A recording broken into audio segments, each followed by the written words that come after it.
Tudo bem, acho que isso é tudo que precisamos agora. Para transformá-lo em algo. Então eu tenho uma confissão. Durante o último ano ou mais, eu tenho acumulado todos os pedaços de filamento desperdiçados das minhas impressões 3D. E neste vídeo, o primeiro de uma série, vamos tentar construir uma configuração prática e acessível de reciclagem de filamento que permite a qualquer um transformar isso em isso.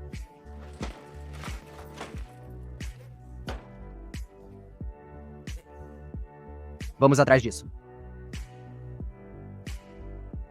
Então, primeiro as primeiras coisas, um pouco de contexto.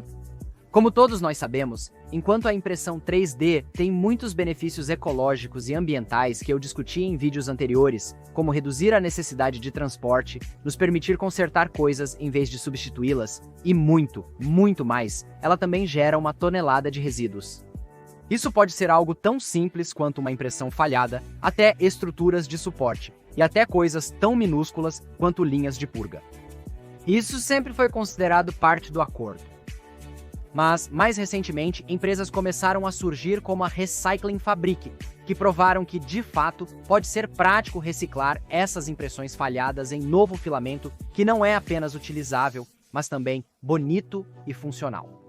Infelizmente, ainda é muito cedo para esse tipo de empresas.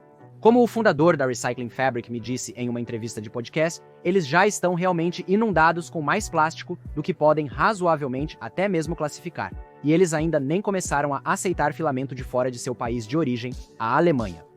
Enquanto isso, eu, como muitos de vocês, tenho gerado mais resíduos de plástico do que nunca com a minha impressão 3D. À medida que este canal cresce, estou assumindo projetos maiores e mais ambiciosos, estou testando mais filamentos e impressoras não comprovados e, com a chegada de impressoras como a Bambu Lab A1 Mini, na verdade comecei a fazer muito mais impressões multicoloridas que até que eu consiga colocar as mãos em uma Prusa 40 aqui em Israel, inevitavelmente significa muita purga e, portanto, desperdício. Agora, tudo isso me faz realmente querer uma solução para reciclar meu filamento bem aqui no estúdio, especialmente porque a Printables recentemente adicionou uma seção onde você pode realmente se listar como um centro de reciclagem e encontrar outros centros de reciclagem, o que significa que as pessoas podem deixar suas impressões falhadas e alguém como eu poderá reciclá-las em filamento para projetos futuros ou apenas para dar aos assinantes. O problema com tudo isso é que, até agora, a reciclagem de filamentos tem sido ou proibitivamente cara ou incrivelmente inconfiável. A maioria dos trituradores comerciais para reciclagem de impressões 3D custa milhares de dólares, sem oferecer extrusão. Para isso, você precisa de uma solução de extrusão caseira muito duvidosa, que não será muito consistente, ou de uma solução comercial de baixo custo, que, novamente, custa mais milhares de dólares. E não me entenda mal. Eu realmente me importo com o meio ambiente, mas simplesmente não faz sentido gastar algo como 10 mil dólares para reciclar filamento quando você pode literalmente comprar cerca de 500 quilos de material novo pelo mesmo preço. O que me leva ao escopo e aos desafios do nosso projeto. Ao longo deste processo, meu objetivo é construir uma estação completa de reciclagem de filamento que atenda a todos os seguintes requisitos. Primeiro, toda a configuração precisa ser pequena o suficiente para caber em uma casa ou pequeno escritório. Nenhuma dessas soluções impraticáveis que realmente só fazem sentido para YouTubers ou empresas comerciais no espaço. Agora, isso não significa necessariamente que será uma configuração de desktop, mas sim que eu quero que seja pelo menos compacta o suficiente para que, se algum de vocês quiser replicar minha configuração, possa facilmente encontrar espaço para ela em sua garagem ou porão. Em segundo lugar, precisa ser capaz de produzir de forma confiável e durável uma quantidade razoável de filamento para meu uso e talvez para outras pessoas em minha comunidade. Sim, eu provavelmente poderia fazer essa construção pela metade do preço se eu reconfigurasse um triturador de papel ou um liquidificador e depois perfurasse um bico de impressora 3D para 1.75 mm, mas pelo que vi de outros criadores de conteúdo que tentaram esse caminho, isso não resultaria em resultados confiáveis e consistentes o suficiente para realmente produzir filamento utilizável nos próximos anos. E passaria a maior parte do tempo supervisionando e ajustando a extrusão para conseguir um filamento minimamente imprimível. Terceiro, precisa ser reproduzível pelo membro médio da comunidade, ou seja, vocês aí na audiência. Agora, tenho certeza de que alguns de vocês aí fora provavelmente poderiam cortar seu próprio aço a laser e projetar sua própria linha de extrusão em casa, mas eu não posso, e a maioria da minha audiência provavelmente também não pode. E se quisermos que este projeto tenha algum impacto sério, precisa ser algo que muitos de vocês possam e queiram fazer por conta própria para servir suas próprias comunidades. Isso, inevitavelmente, significará depender de designs prontamente disponíveis e bem documentados ou produtos comerciais. Dito isso, meu quarto critério é que precisa ser razoavelmente acessível, o mais acessível possível, dado as outras 3 restrições. Meu objetivo é gastar menos de $1.500 e vou acompanhar minhas despesas para todos vocês durante a série de construção. Agora, eu percebo que esse número não é o que a maioria das pessoas consideraria acessível para seu próprio uso pessoal. Mas, dado nossas outras restrições, ainda vai ser um grande desafio. Além disso, quero destacar que um dos principais impulsos para fazer este projeto agora foi a adição do diretório de reciclagem de filamentos em impressões. $1.500 é muito dinheiro, mas em termos de filamento, são apenas 75 carretéis.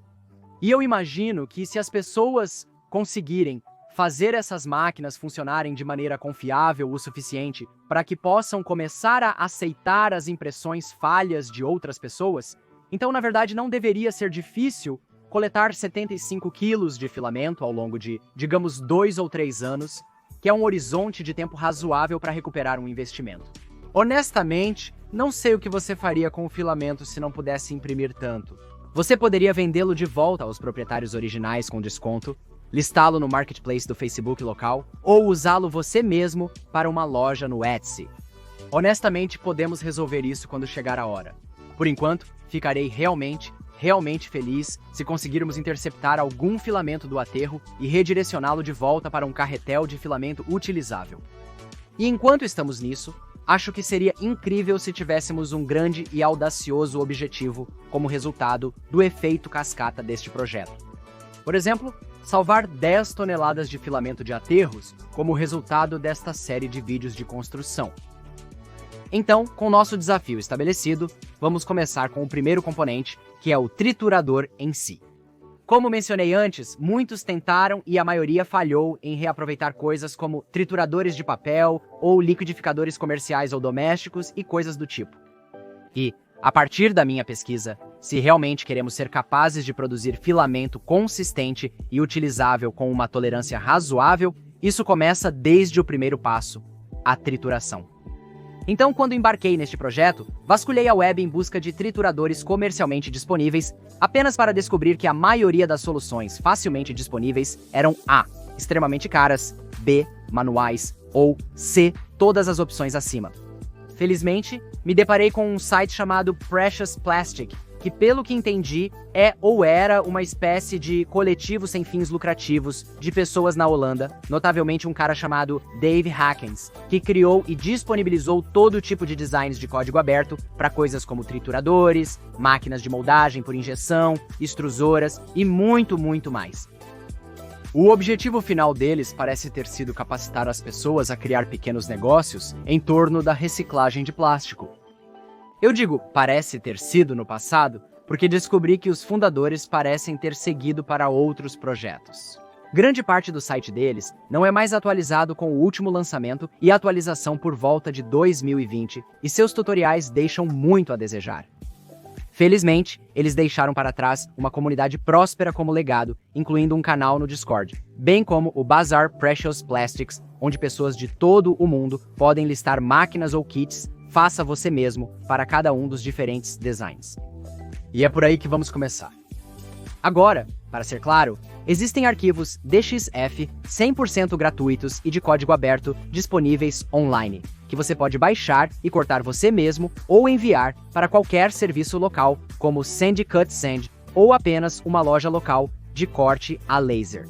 Mas se você fizer isso, ainda precisará providenciar coisas como o eixo de transmissão, folhas e hardware. Considerei fazer tudo isso, mas honestamente não sei quanto custaria para fazer localmente aqui em Israel.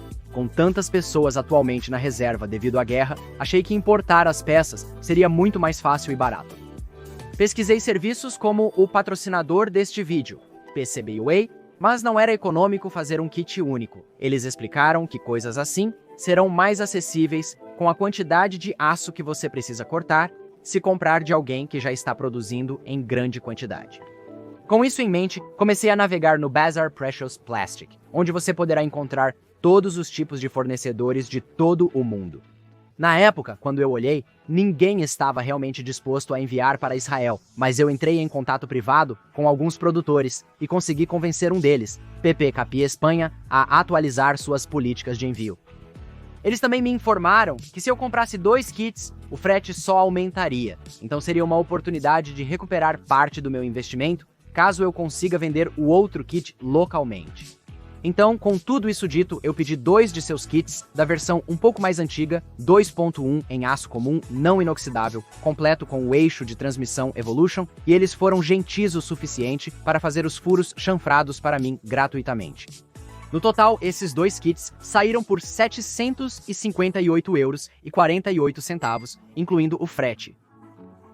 Depois tive que pagar os direitos de importação e alfândega de 129,19. Você pode ou não ter que pagar esses direitos dependendo de onde você está, e você deve ser capaz de recuperá-los se for como eu, porque é uma despesa de negócios para o que eu faço. Mas até eu recuperá-los, vamos continuar acompanhando isso. Além disso, se você é de Israel e quer construir seu próprio triturador de filamento, estou tentando vender o segundo kit por 1.750 shekels ou US dólares 485. Por favor, chame-me no Discord se estiver interessado. Supondo que eu tenha sucesso em vendê-lo, isso reduzirá meu custo total para esta parte da construção para apenas 402 com direitos aduaneiros ou 273,48 se eu conseguir o reembolso dos direitos. Isso é realmente muito bom e nos coloca bem à frente dos preços estimados para material novo no site Precious Plastics. Mas ainda não terminamos, porque a seguir precisamos encontrar os materiais para a estrutura. Claro, pegar algumas barras de aço simples em uma loja de ferragens local teria sido simples o suficiente. Mas, considerando que este projeto é todo sobre reciclar coisas destinadas ao aterro e cortar custos onde for possível, decidi adotar uma abordagem um pouco diferente. Você pode não perceber, mas por causa do atual boom imobiliário e do fato de que nosso governo determinou que cada apartamento precisa ser renovado com um abrigo antibombas, pergunte-se por quê, a cidade está atualmente cheia do que eu carinhosamente chamo de lojas de ferragens gratuitas. Agora, essas lojas de ferragens têm tudo o que você poderia querer, desde fios de cobre a barras de aço, cavilhas e até tábuas de madeira já acabadas para outros projetos. Mas o mais importante para este projeto, com um pouco de esforço, consegui pegar algumas barras e tiras de aço pré-usadas para construir minha estrutura, tudo pelo baixo preço de gratuito. Agora, os mais atentos e de mãos limpas entre vocês podem estar olhando incrédulos para suas telas agora, pensando, espera aí, esse cara está seriamente saqueando um prédio que está programado para demolição? Ao que eu respondo, não, eu não estou saqueando. Faço parte de uma pequena organização voluntária que passa os fins de semana recuperando e reciclando matérias-primas que iriam para aterros sanitários. Por favor, contenham os aplausos e elogios. Não sou herói, apenas um cidadão comum preocupado. Agora, enquanto as maravilhosas lojas de ferragens gratuitas de Tel Aviv até agora conseguiram me fornecer praticamente tudo o que eu precisava para nos levar até este ponto. Às vezes, há coisas que você não acha numa lixeira. Coisas como peças usinadas em controle numérico computadorizado, impressões 3D em metal, fabricação de chapas metálicas ou PCBs customizados. Com o nosso kit de triturador e estrutura adquiridos, agora precisamos de um motor. Precious Plastic afirma casualmente que qualquer motor antigo servirá desde que seja suficientemente potente. Não importa realmente como ele parece ou quão grande é ou o tamanho, só precisamos ter certeza de que é lento e potente. Como em 1.8 a 2.2 kW de potência. Mas na verdade, existem várias coisas que você precisa levar em consideração. Coisas que eu gostaria de ter sabido antes. Tenha em mente, Eu não sou um engenheiro e não tenho nenhuma experiência com equipamentos industriais como este. Estou apenas repetindo o que aprendi consultando pessoas mais qualificadas, como o colega youtuber Claw42. Se eu cometer algum erro, por favor me avise nos comentários. Então, antes de mais nada, motores industriais deste tamanho podem ser de energia monofásica ou trifásica. E antes de pegar um, você provavelmente vai querer ter certeza de que tem acesso à energia trifásica onde quer que você queira colocar essa coisa. Caso contrário, adquira outro motor com energia monofásica. Em seguida, você precisa considerar as rotações por minuto do motor. A maioria dos motores industriais por aí gira a uma rotações por minuto incrivelmente alta, como 1915 no caso do que eu peguei. Isso é muito rápido para a nossa aplicação. Na realidade, queremos uma rotações por minuto baixa entre 30 e 70 com alto torque. A forma mais óbvia de conseguir isso seria reduzir a velocidade do motor, geralmente com uma caixa de engrenagens de verme em ângulo reto, como a mostrada no vídeo de montagem da Precious Plastic. A terceira coisa que você precisa levar em consideração é o estilo de montagem. O mesmo tipo de motor pode ser encontrado com 2 ou 3 estilos de montagem distintos.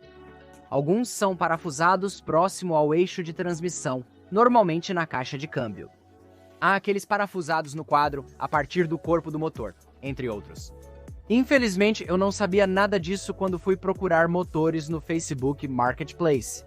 E já que as instruções claramente afirmavam que Não importa realmente como ele parece, quão grande é ou o tamanho. eu peguei o primeiro que encontrei, que aconteceu de ser um motor novo de 2.2 kW e 90/50 por 600 shekels ou $166. Isso é um roubo de negócio, então obviamente aproveitei. Mas, dada a minha ignorância, também era energia trifásica, alta rotações por minuto e sem os suportes necessários para montar o corpo no quadro. É o que temos, então precisamos fazer funcionar de algum modo.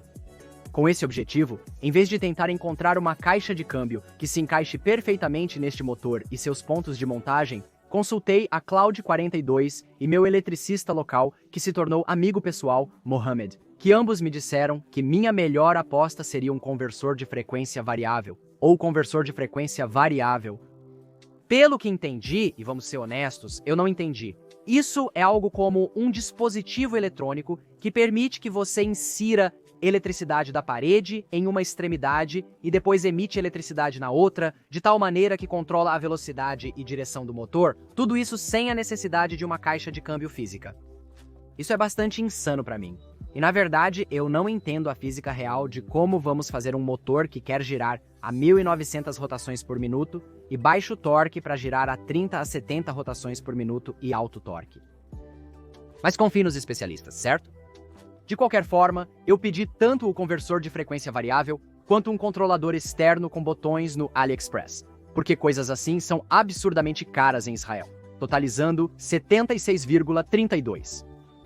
Isso traz nosso total atual para $645 com taxas, supondo que eu consiga vender o segundo kit, ou 516 se eu receber o reembolso das taxas. De qualquer forma, ainda estamos muito abaixo do orçamento, de acordo com o orçamento de construção de plásticos preciosos, e isso me deixa realmente muito feliz. O conversor de frequência variável vai demorar algumas semanas para chegar aqui da China, então por enquanto vamos começar a montar as partes que temos. Para começar, montei a própria unidade de triturador.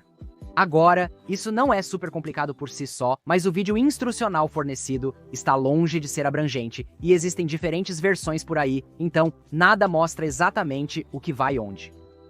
Felizmente, o PP Cap Spain me forneceu sua própria documentação e vídeo tutorial, e embora estivesse em espanhol, ainda consegui descobrir e montar a coisa.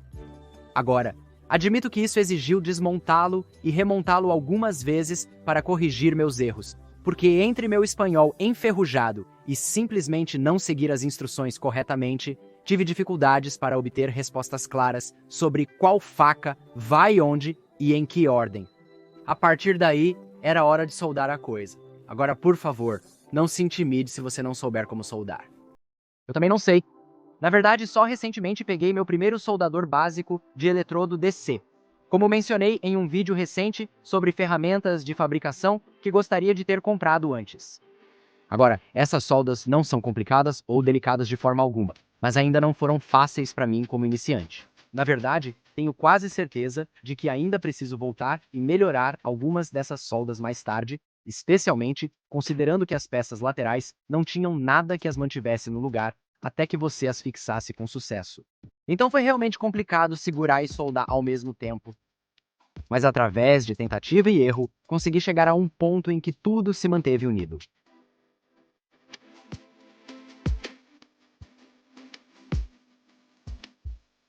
Infelizmente, as telhas de cerâmica que eu estava usando como bancada pagaram o preço final no processo.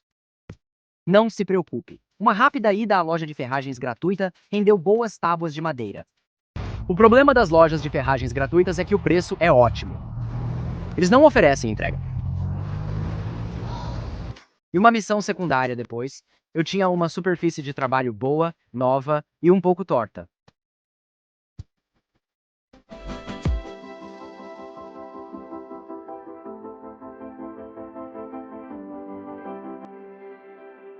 Em seguida, precisava montar a estrutura, algo que admito estar fora da minha área de expertise. Para que isso funcione corretamente, a estrutura precisa ser forte, robusta, nivelada ao chão e construída de tal maneira que o eixo do triturador se alinhe perfeitamente com o eixo do motor. Isso pode ser fácil se você tiver o motor com os suportes corretos na parte inferior, mas não é o nosso caso. Então, eu tive que usar minhas habilidades seriamente inferiores em trabalhar com aço para cortar e soldar todos os tipos de peças para fazer essa coisa funcionar. Na verdade, comecei modelando todo o projeto no Onshape, usando alguns modelos prontamente disponíveis do GrabCAD, tanto para o triturador quanto para o motor, mas esses modelos não eram exatamente 100% como os meus. Então decidi enfrentar a situação e comecei a cortar e soldar, na esperança de que pudesse descobrir as coisas à medida que avançava. Se não me qualifiquei o suficiente, lembre-se que não sou um soldador habilidoso. Peço que informe respeitosamente nos comentários abaixo tudo o que estou fazendo errado. Como mais aprenderei? Enfim, como pode imaginar, construir e soldar a estrutura consumiu bastante tempo. Tenho praticado fazendo alguns pequenos reparos e soldas pelo estúdio por algumas semanas agora, mas essa foi realmente a primeira coisa que eu já construí do zero usando aço. Por isso, fui cuidadoso. Medi 2 vezes, usei esquadros de maquinista e mais. Foi um processo lento, especialmente porque minha técnica de soldagem era absolutamente atroz no início e meus eletrodos continuavam grudando na peça de trabalho. Honestamente, me levou literalmente o dia inteiro de trabalho, mas por volta das 4 horas, finalmente tive uma estrutura estável, robusta e de boa aparência para mostrar por todos os meus esforços, momento em que levantei a trituradora para combiná-la, apenas para perceber que eu tinha medido o lado errado e todas as minhas dimensões estavam erradas. Isso significava que eu teria que cortar todas as soldas feitas durante o dia e recomeçar do zero. Honestamente, eu deveria ter construído isso com madeiras de 2x4 e se você está acompanhando, considere fazer o seu de madeira. De qualquer forma, eu não sou de me desencorajar. Então, decidi enfrentar mais um desafio e refazer a coisa toda. No entanto, naquele momento, já estava quase na hora de ir para casa e ficar com meus filhos, então decidi que feito é melhor que perfeito. Cortei todas as minhas soldas, descobrindo no processo o quão fracas e ruins elas realmente eram. E simplesmente comecei a montar rapidamente a versão 2, sem me preocupar muito com medidas perfeitas, ângulos de 90 graus, simetria, nada disso. Imaginei que sempre poderia compensar pernas desiguais, raspando as tampas de plástico que já estavam nas vigas de aço ou imprimindo minhas próprias pernas em 3D com 1 milímetro a mais aqui ou ali. Felizmente, isso foi uma boa estratégia, pois ao montar a versão com as dimensões corretas, notei que o falso assoalho barato do meu estúdio se curva perto das paredes.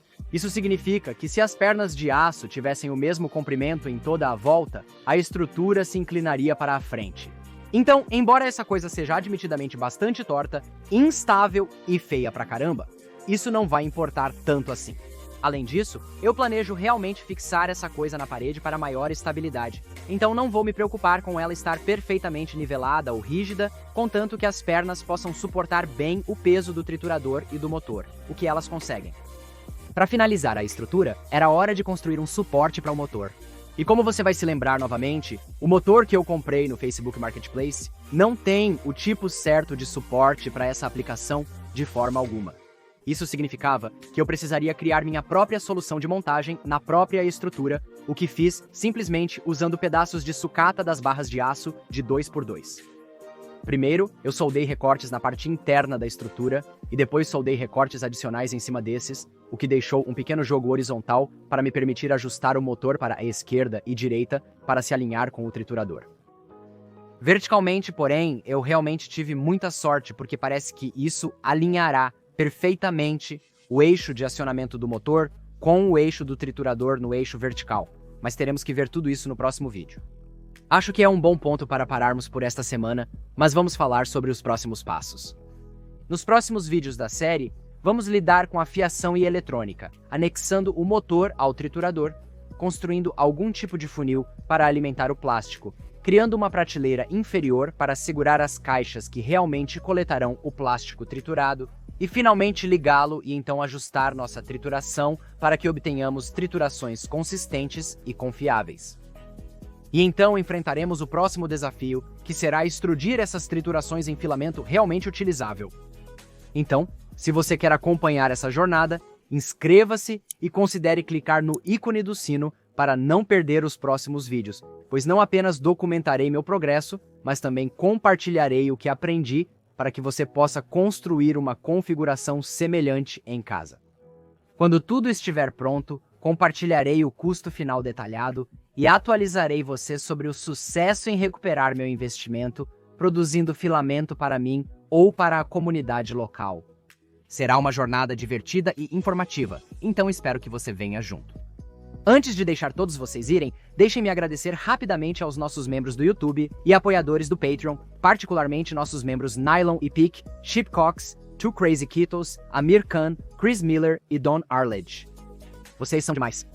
Se você quer ver ou ouvir seu nome no final dos meus vídeos e obter benefícios exclusivos e conteúdo dos bastidores deste e de outros projetos, confira os links na descrição para o nosso Patreon ou clique no botão participar abaixo para se tornar um membro do YouTube. Bem, é isso por esta semana. Preciso terminar de trabalhar neste triturador, mas nos vemos na próxima camada.